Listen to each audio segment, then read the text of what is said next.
Peace be with you, everyone. Welcome to the channel. Very grateful to have you here. And today's video, I'm going to be recapping my fragrance rotation from last week, just about the second week of April here, ending off on the 14th, starting on the 8th.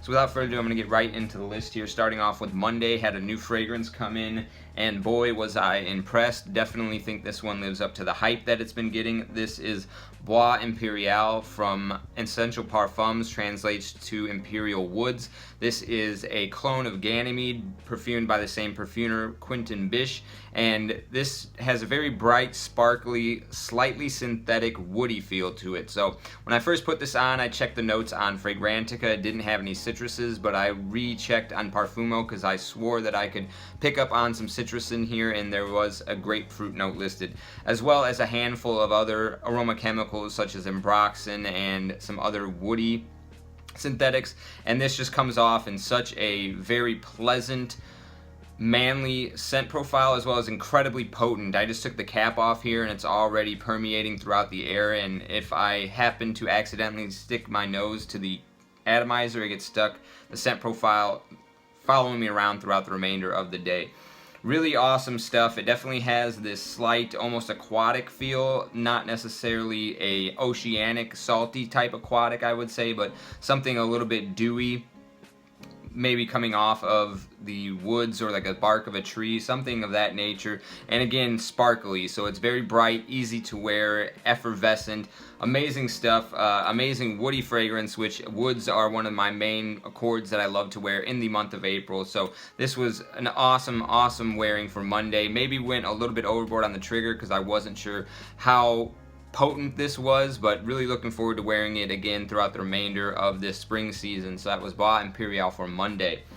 Tuesday, this was the only fragrance that I got a compliment on. One of the girls that I work with told me that I smelled really good and that it was pumping pretty strong, that they could smell it from a good distance. This is Missoni Parfum pour Homme.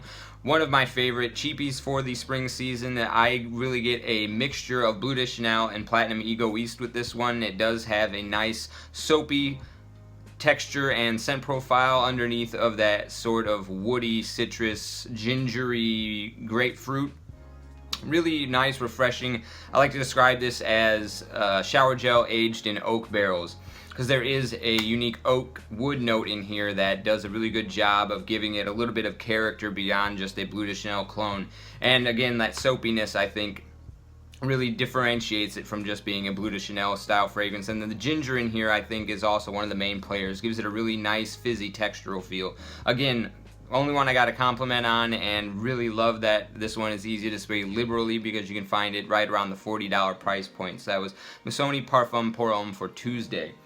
Wednesday, another cheapie, one that you can find 120 ml bottles for, at least testers, for still under the $40 mark. An amazing fragrance. Sadly, it has been reformulated from its original formula in the 90s, which is quite a bit better, but really hard to find and quite pricey. There's also a lot of variation in reformulations. I think there's a made in Germany, made in France, made in the UK versions, all of which have slightly different permutations. I believe I have the made in France version here. This is Dolce & Gabbana's Pour Homme, a really nice style, citrus, aromatic fragrance in that Italian style, but it's given some depth and some weight to it with a really nice floral tobacco vibe going on as well.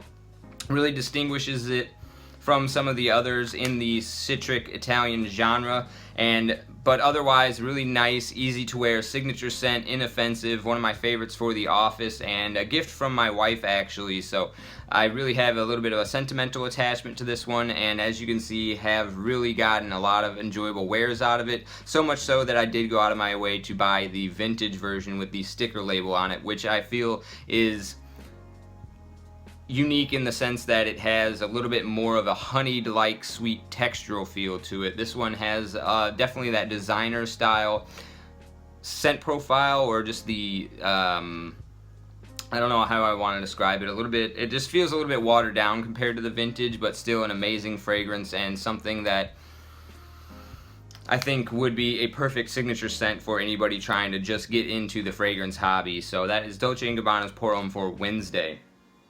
Thursday, another personal favorite of mine, a gem for the spring overall. Sadly, I believe this one has also been reformulated. I believe mine has been made in Spain. I think there's a recent either made in France or the UK version with a slightly different colored juice in it. Haven't got my nose on that one, but have not heard good things. Nonetheless, this is still worth hunting down if you can find the made in Spain version, which has a slightly more purple juice. This is Prada Amber Pour Homme. Really beautiful soapy fragrance with a saffron note that kind of gives it this bit of a spicy vibe.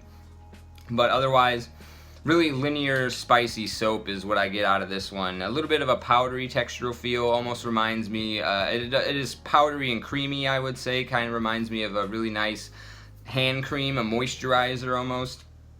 Really succulent sweetness coming in from the spices as well.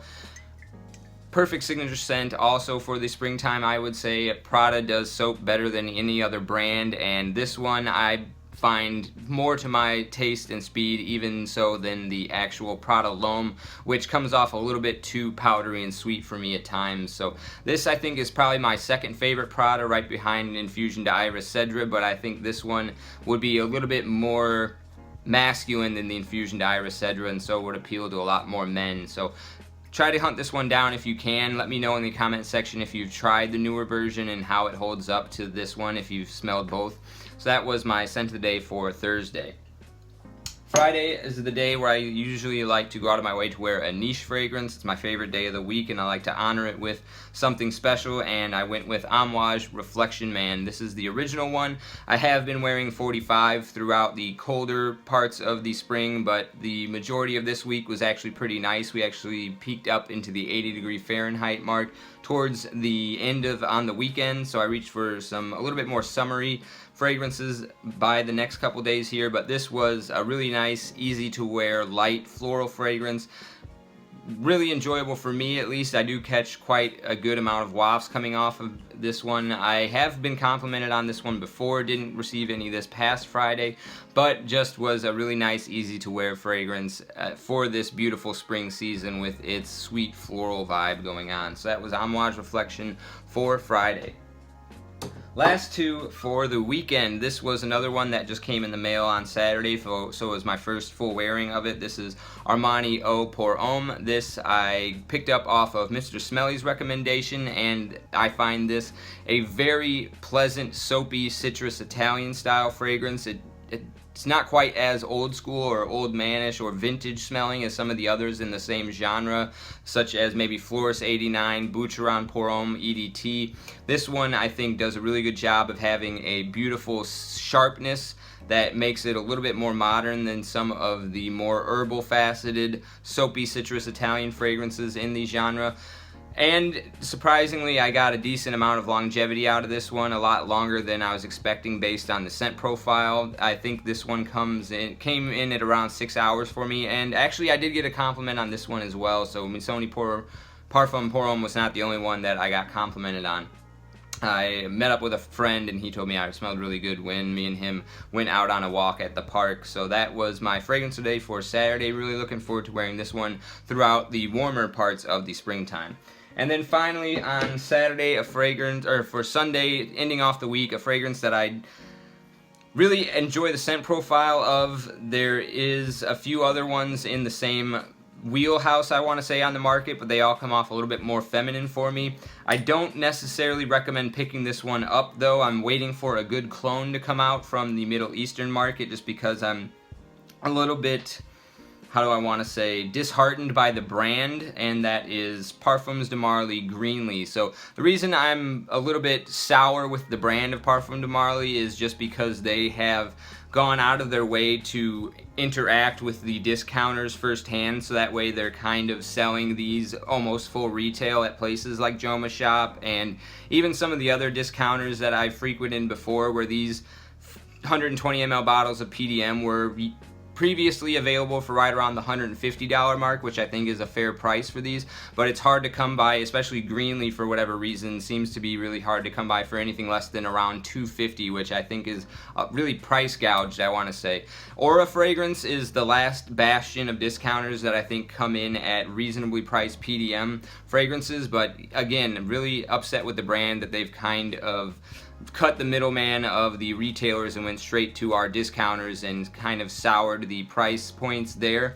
And I really hope that they're not setting a trend for other brands to start doing that and gouging out the prices thereof. That being said, this fragrance is really nice.